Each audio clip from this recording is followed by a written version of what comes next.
આત્મા બહુ દયાળુ છે, બહુ દયાળુ છે. અને તમે પરમાત્માને જે ક્રૂર સમજતા ને તો ક્રૂર નથી. ક્રૂર તો તમારા કર્મને હિસાબે તમને ક્રૂરતા લાગતા હશે. અને પરમાત્મા ખૂબ જ દયાળુ છે.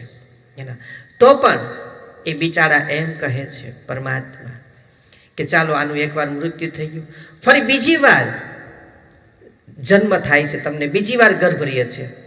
એકવાર શરીર વૃદ્ધ થઈ ગયું, પડી ગયું, જે બાળક જન્મો એ બાળક મોટું થયું, પછી અકાળે કોઈ પણ મૃત્યુ થયું એનું, એના ફરી પાછો આ જ ગર્ભ પાછો જન્મ લે છે. ફરી પાછું એમ કહે છે કે હા હા હા હું તારું ધ્યાન ધરીશ, ફરી પાછું તું મને તું આ ગર્ભવાસમાંથી બહાર કાઢ. ઈશ્વર કહે છે હા ધ્યાન કરીશ ને તું? ઈશ્વર એમ કહે તું ધ્યાન કરીશ ને? તો કે હા હું ચોક્કસથી ધ્યાન કરીશ, એના હું તારું ધ્યાન ધરીશ, તારી ભક્તિ કરીશું. તો કે ચાલ પાછો જન્મ તું. ફરી પાછો ભૂલી જાય છે. ફરી પાછો પરમાત્મા ખૂબ જ દયાળુ છે બિચારો. એના ફરી પાછો એમ કહે છે, ફરી પાછો એનો એ ત્રીજો અવતાર મનુષ્ય તરીકે પાછો ફરી વાર ગર્ભમાં આવે છે. તો ફરી વાર પાછો કહે છે હવે તું મુક્ત ગર્ભ. એમ જન્મ મરણ એટલે ટળતા નથી. આપણા પરમાત્માને આપેલું પ્રોમિસ તમે પૂરું કરતા નથી, આપણે પૂરું કરતા નથી.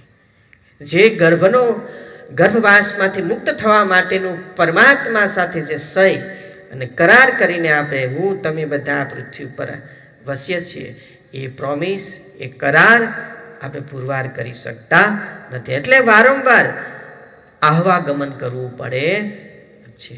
અને એવું કોઈ નહીં સમજતા કે અત્યારે મોજ મજા કરી લો, કાલે મરી જશું, પણ અધૂરી વાસના ચોક્કસથી પૂરી કરવા આવવી પડશે અને ચોક્કસથી આવી પડશે. વાસના એટલે શું?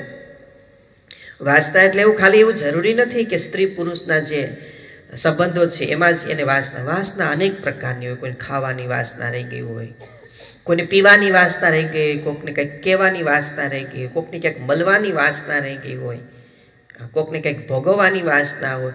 વાસના અઢળક પ્રકારની છે. વાસના એટલે શું?